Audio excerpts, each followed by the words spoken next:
students, today our topic is resolution.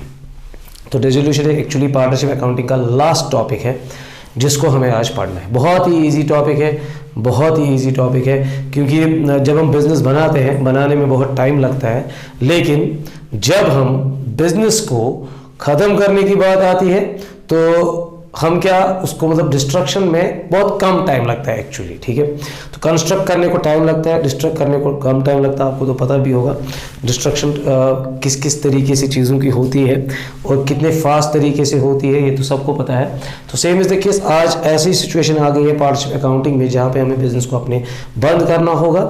मतलब मेरे कहने का मतलब है कि partnership comes to the end, ठीक है। अगर ये कॉन्ट्रैक्ट बेस्ड पार्टनरशिप थी तो ये एंड आ गई, या because of any other reason ये एंड आ गई, रिटायरमेंट हो गई किसी की या डेथ हो गई किसी की और पार्टनर्स ने नहीं माना आगे चलना, तो रेजोल्यूशन हो गई, ठीक है। तो बिजनेस को बंद करने का टाइम आया या कुछ भी नहीं हुआ तो मतलब एक कॉन्ट्रैक्ट खत्म हो गया, काम खत्म हो गया, no partners want to dissolute the business और वी कैन से लिक्विडेशन, ठीक है।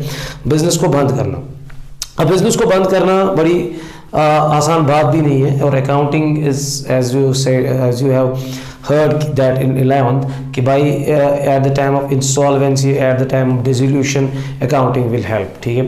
अकाउंटिंग के हिसाब से अगर हम बिजनेस को बंद करना चाहेंगे, it's a very easiest job, ठीक है। हमारा इतना ही काम है कि भाई एक शॉर्ट की बात है, अगर हम बिज़नेस बंद करेंगे इसका मतलब ये नहीं है कि शटर बंद करेंगे और घर जाएंगे तो काम ख़त्म। ऐसे करने से भाई कुछ नहीं होने वाला है, ठीक है। तो हमें करना क्या है, हमें बेसिकली हमें तो क्रेडिटर्स तो हमारे घर आ जाएंगे, तो हमें तो जिनसे कर्जा लिया होगा वो तो हमारे ऊपर टूट पड़ेंगे, हमें तो छोड़ेंगे नहीं। सो हाँ, एक प्रोसेस अकाउंटिंग में ये है कि भाई हमें पे ऑफ करनी है ऑल द लाइबिलिटीज़, ठीक है। उसके लिए हम बिज़नेस के एसेट्स को भेज देंगे, ठीक है। उसके बाद जो पैसे आएंगे उससे हम लाइबिलिटी को पे ऑफ करेंगे। अगर कुछ और पैसे भी पे ऑफ करने पड़ेंगे, अगर एक्स्ट्रा पैसे उससे भी फुल आउट नहीं होगी नीड, हमें कुछ और करना पड़ेगा, तो उस टाइम पार्टनर्स को घर से लाना है। What is the disadvantage of partnership, unlimited liability जिसको हम कहते हैं, ठीक है। तो यहाँ पे डिसोल्यूशन कैसे होती है उस टॉपिक को हम छेड़ने जा रहे हैं, ठीक है। सिचुएशन एंड पे आगे and there are ways to dissolute through court. Accounting के प्रोसीजर के थ्रू हम देखेंगे कि डिसोल्यूशन कैसे होती है। सिंपल सी बात है, एसेट्स को बेच देंगे, एक्सटर्नल लायबिलिटीज़ को पे ऑफ करेंगे, अगर कुछ बचा तो पार्टनर्स को दे देंगे, नहीं बचा तो पार्टनर्स घर से पैसा लाएंगे, एक्स्ट्रा देना पड़ा तो घर से पार्टनर्स पैसा लाएंगे and with it we will complete the dissolution, ठीक है। अब अकाउंटिंग में कैसे प्रोसेस होती है, अकाउंटिंग के हिसाब से हमें सारे अकाउंट्स को बंद करना पड़ता है। किसी भी अकाउंट में एक रुपये भी हमें देनी नहीं रखनी नहीं पड़ती है, not even a single balance हमें नील बैलेंस करनी है हर किसी अकाउंट की, ठीक है।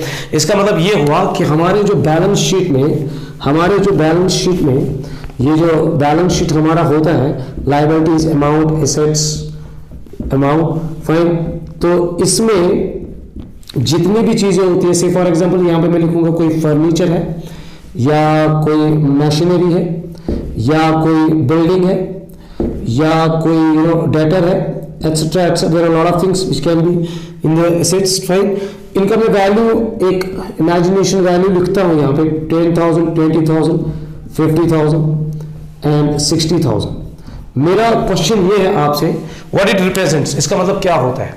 मतलब अगर बैलेंस शीट में ऐसे हमारे पास बैलेंसेस है फलानी चीज़ों की, इसका मतलब क्या होता है। मेरे ख्याल से इसका मतलब ये होता है कि हमारे पास इनके अकाउंट्स हैं, ऐसे हमारे पास एक फर्नीचर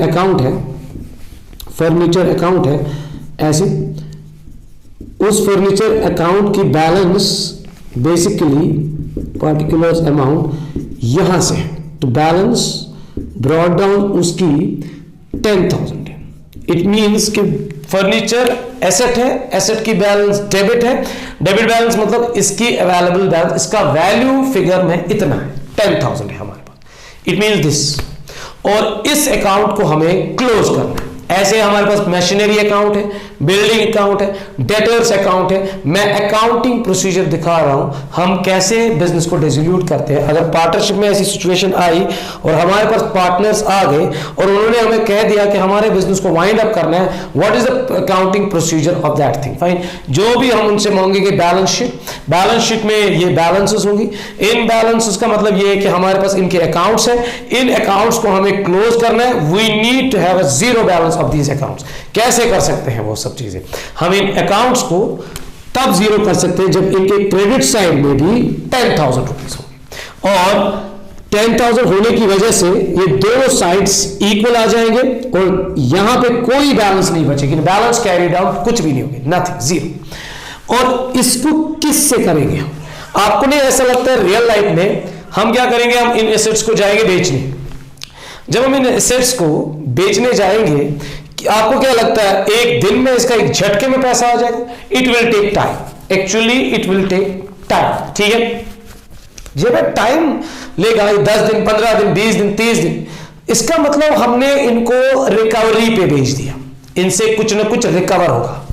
बैलेंस में ऐसी जो भी चीजें हैं जिनसे हमें रियलाइज हो जाता है कुछ ना कुछ रिकवर होगा, या जिसमें हम चुकाव दुकाव कर सकते हैं, वो चीजें आप बेच देंगे मार्केट। फाइन, उनका आप रियलाइज कराओगे, उसका वैल्यू आप पता कराओगे, उसको बेचोगे, उससे देखोगे कितना मार्केट में से पैसा आएगा, ये काम करने के। लेकिन यहां से अकाउंटिंग में कैसे हम करते हैं इसी चीज को, हम इन फर्नीचर अकाउंट्स को या कोई भी एसेट का अकाउंट जिसकी डेबिट बैलेंस है उसको हम बंद करते हैं, क्लोज करते हैं, इसमें बैलेंस नील करते हैं, हम यहां पे डालते हैं बाय रियलाइजेशन अकाउंट।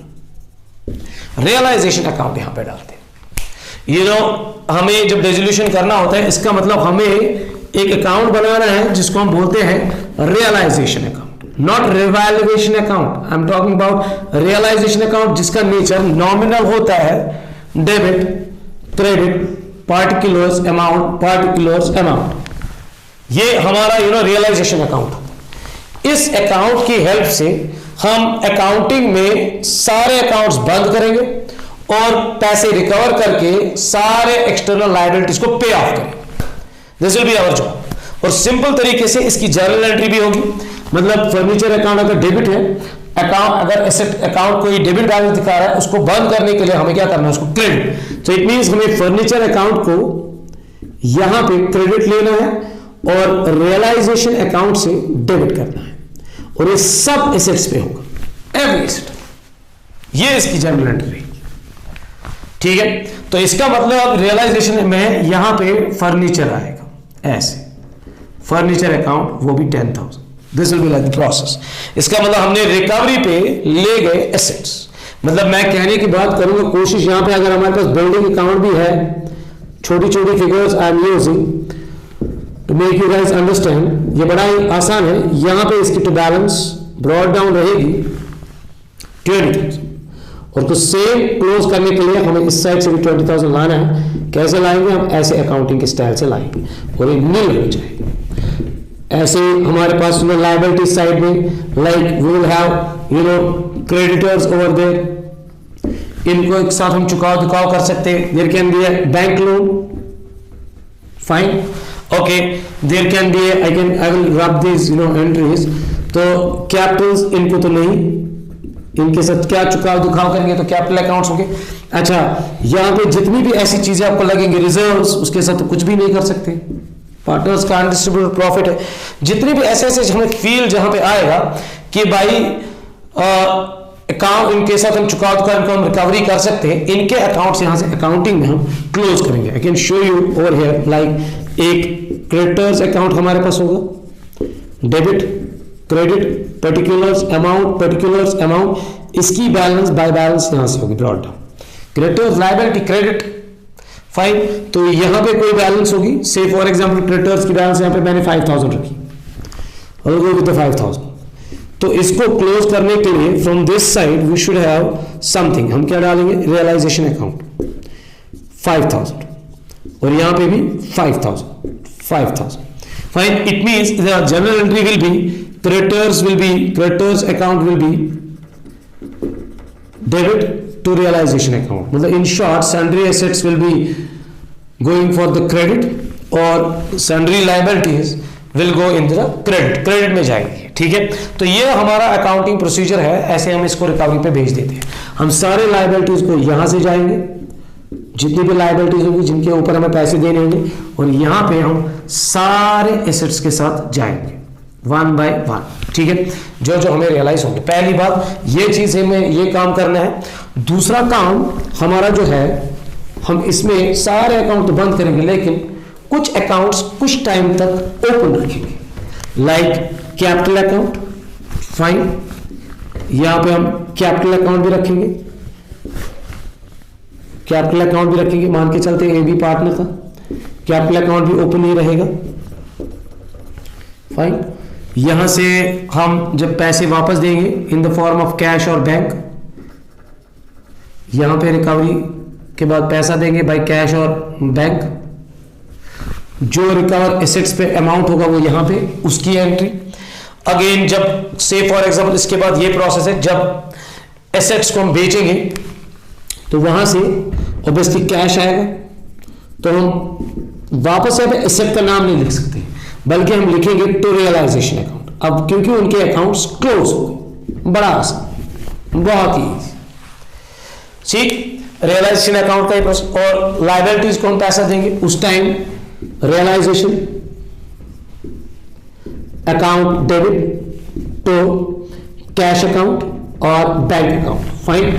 ये हमारी जनरल एंट्रीज रहेंगी। And finally we will have realisation loss और we can have a realisation profit. या तो हमारे पास रियलाइजेशन लॉस आएगी या तो हमारे पास रियलाइजेशन का प्रॉफिट आएगा, दो ही चीजें हो सकती हैं और कुछ भी। और दोनों सूरतों में हमें वो ट्रांसफर करनी पड़ेगी किनको, पार्टनर्स को, उनके कैपिटल अकाउंट में, और वो आएगी यहां पे रियलाइजेशन लॉस यहां से, लॉस यहां से, और रियलाइजेशन प्रॉफिट यहां से।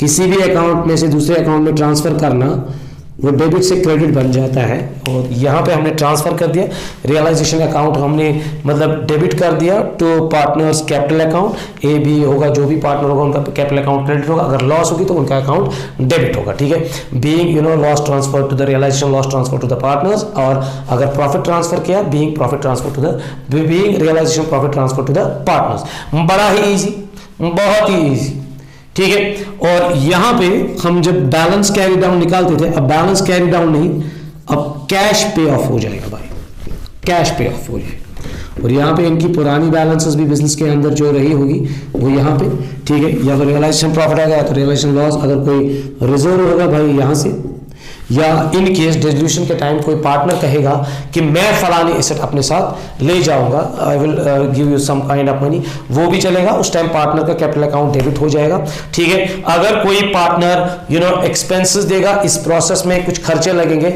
जिसको हम कहते हैं रियलाइजेशन एक्सपेंसेस, इन केस अगर वो किसी पार्टनर के जेब से निकला तो वहां पे हम पार्टनर का कैपिटल अकाउंट क्रेडिट कर देंगे और रियलाइजेशन अकाउंट से हम डेबिट कर देंगे, ठीक है। तो यहां पे ये चीज बड़ी इंपॉर्टेंट है, ठीक है। ये सब चीजें फर्दर जब हम क्वेश्चंस करेंगे, डीपर जाएंगे, उस टाइम हमें पता चलेगा। वन मोर अकाउंट हमें ओपन रखना पड़ता है जिसे हम कहते हैं या कैश अकाउंट। कैश अकाउंट थोड़ा सा ओपन रहेगा कंसिस्टेंटली, और वो भी एंड में क्लोज हो जाएगा, क्योंकि कैश अकाउंट से हमें पैसे देने पड़ेंगे और इसी के साथ ये इक्वलाइज होना चाहिए। और कैश अकाउंट की ब्यूटी ये है, इसमें ऑलरेडी हमारे पास कुछ बैलेंस पड़ी होगी। It's not important cash account, it can also be bank account भी हो सकता है, ठीक है। इसमें भी कुछ बैलेंस होगी। और इन जो पैसे हमने रिकवर किए थे यहाँ पे, रिकवर किए थे यहाँ पे क्रेडिट साइड के रियलाइजेशन के अकाउंट क्रेडिट साइड पे ऑन द एसेट्स, तो वो हम यहाँ पे लिखेंगे, बाकायदा डिटेल में लिखने पड़ेंगे, वो एग्जाम में बच्चों को काम आता है, स्टूडेंट्स को। यहाँ पे 1 by 1 डिटेल में, और यहाँ से जो पैसा हमने दिया क्रेडिटर्स को या हमारे जो एक्सपेंसेस हुए उनका यहाँ पे डिटेल, ठीक है। और यहाँ से जो पार्टनर्स को कैश मिला, इनकी जब बिजनेस में ज्यादा कैश बचा तो जो बचा वो पार्टनर्स को उनकी कैपिटल अकाउंट से ये क्रेडिट हो जाएगा, फाइन। तो इसी के साथ ये एंड हो जाएगा, ये इक्वलाइज होना चाहिए और ये and. This is the process of an accounting. जो अकाउंटिंग की मदद से हम मतलब डिसोल्यूशन कैसे करते हैं, हमें एक रियलाइजेशन अकाउंट क्रिएट करना पड़ता है, उसमें सारे अकाउंट्स को हमें बैलेंस शीट से हमें सारे अकाउंट्स को बेसिकली अकाउंटिंग में हमें बंद करना पड़ता है, क्लोज, उनको हम ट्रांसफर करते हैं रियलाइजेशन अकाउंट से, तो उनके अकाउंट्स बैलेंस करते हैं, नील करते हैं, ठीक। उसके बाद उन पे पैसे आते हैं इसी अकाउंट से, नॉमिनल अकाउंट के रूप से, इससे इनकम आती है, एक्सपेंस जाती है, तो हम पैसे देते भी है हैं, लेते भी हैं, ठीक। उसके बाद या तो प्रॉफिट आता है या तो लॉस आती है, उसको कैपिटल अकाउंट में ट्रांसफर करते हैं, कैपिटल अकाउंट को भी ओपन रखते हैं, और यहाँ से रियलाइजेशन अकाउंट भी बंद हो गया, साथ ही साथ अब कैपिटल अकाउंट भी फिर बंद हो गया, जो जो चीज़ें उनकी थी वो भी दी। उसके बाद अगर कोई कैश बचा तो वो यहाँ ऐसे कैश अकाउंट में ऐसे एंट्री। तो दीज आर द 3 अकाउंट्स जो खुले रहेंगे और एट द एंड ये सारे बंद हो जाएंगे, और हर किसी अकाउंट को हम जीरो बिल करेंगे, और इसी के साथ हमारा business wind up. Now in further lectures we will go with the practical questions. Thank you very much.